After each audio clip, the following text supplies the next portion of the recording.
1 Corinthiens au chapitre 4 nous parle d'une catégorie de personnes que Satan a voilé leur intelligence pour qu'ils ne reçoivent pas la bonne nouvelle de Jésus-Christ. Ils entendent parler de Jésus-Christ. Nous le côtoyons, mais leur intelligence est complètement voilée et il y en a qui se sont même rebellés, qui se sont révoltés.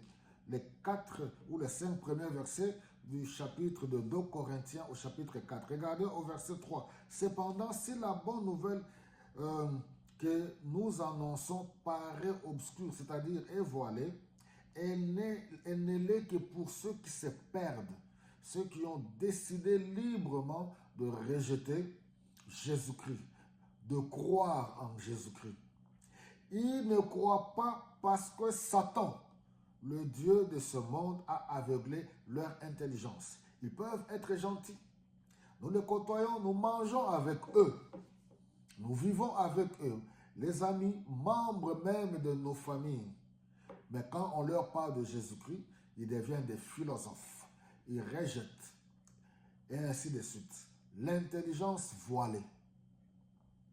Ces dieux les empêchent de voir la lumière diffusée par la bonne nouvelle de la gloire du Christ, lequel est l'image même de Dieu. En effet, dans notre prédication, ce n'est pas nous-mêmes que nous annonçons, mais Jésus-Christ comme Seigneur.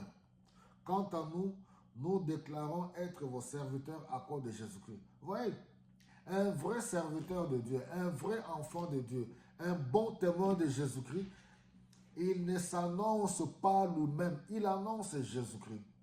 Il témoigne de la bonté, de l'amour de Jésus-Christ dans sa vie.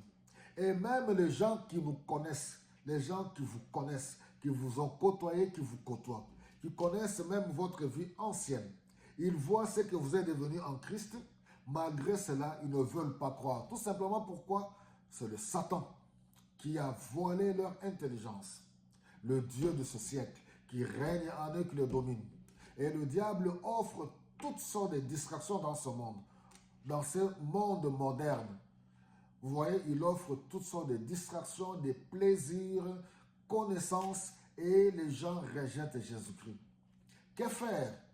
Priez tout simplement. Oh Dieu, accorde ta grâce, toi le Dieu de miséricorde. Toi qui as créé tout être humain, toi qui sondes le cœur et le rein, accorde-leur ta faveur, qu'ils puissent te connaître par le Saint-Esprit au nom de Jésus-Christ.